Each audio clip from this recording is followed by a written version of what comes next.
So what is money, really? Is it just the paper in your wallet, the metal coins, or the numbers that flash on a screen?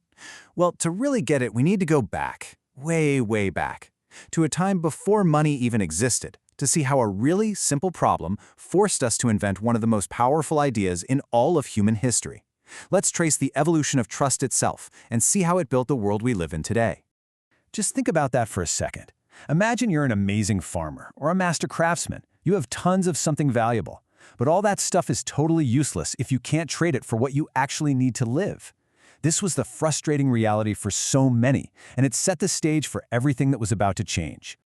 All right, so our story kicks off right here, in the middle of a chaotic barter market. It's a place that's full of goods, but it's completely paralyzed by one single fundamental problem. Let's follow a wheat farmer, we'll call him Daniel, as he tries to get by in this broken system.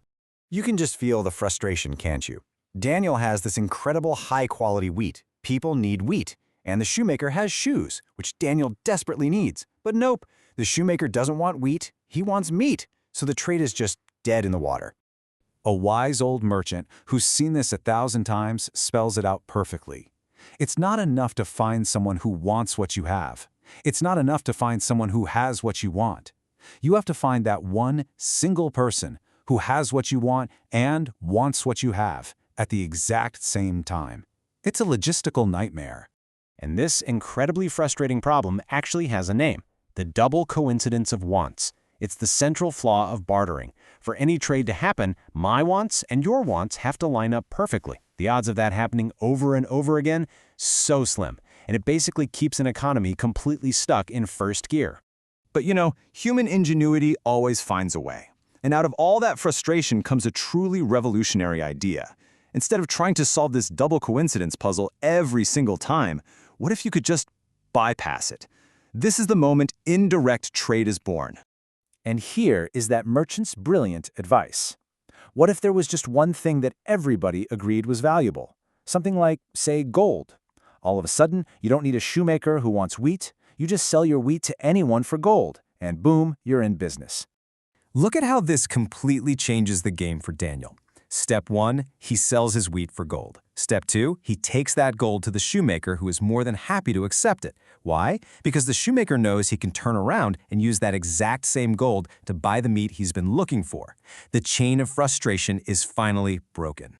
So we call this first type of money commodity money. And the most important thing to get here is that its value comes from the material itself. Gold is valuable because you can make jewelry with it. It's rare, it doesn't rust. In other places, salt was used as commodity money because it was absolutely vital for preserving food. The value was real, you could hold it in your hand. And for a while, the market is thriving. Trade is easy. But you knew it wasn't going to be that simple, right? This brand new solution soon created its own, very human, problem. When the value is based on the physical stuff, how can you ever be sure about that stuff? And just like that, the chaos is back. Every single transaction is now filled with suspicion. Is this gold mixed with a cheaper metal? Did someone shave a tiny piece off the edge? The trust that made the whole system work in the first place is starting to wear thin all over again. The market was crying out for a referee, someone or something that everyone could rely on to be the final word on what was what. This is where the next huge evolution happens. A central authority steps in to guarantee the value of the money itself. So an official steps into the marketplace, holding a coin. Now this isn't just a lump of gold, it's a promise. The stamp from the king or the government on its face is a guarantee, certifying its weight and its purity. The guessing game is finally over. This is such a critical moment because it represents a massive shift in where we place our trust. Before, with raw gold, you had to trust the individual person you were trading with. Now, with a stamped coin, you just have to trust the authority that made it. And that's a huge leap, because it lets you trade with total strangers on a massive scale. And that gives us standardized money. Every coin with the same stamp has the exact same value. You don't need scales and acid tests for every little purchase anymore. This standardization is what lets commerce happen way faster and on a much, much bigger scale than ever before. Okay. So our journey has taken us from trading actual goods to trading valuable commodities to using state-guaranteed coins. But there is one final and honestly kind of magical leap we have to take. What happens when money isn't tied to anything tangible at all?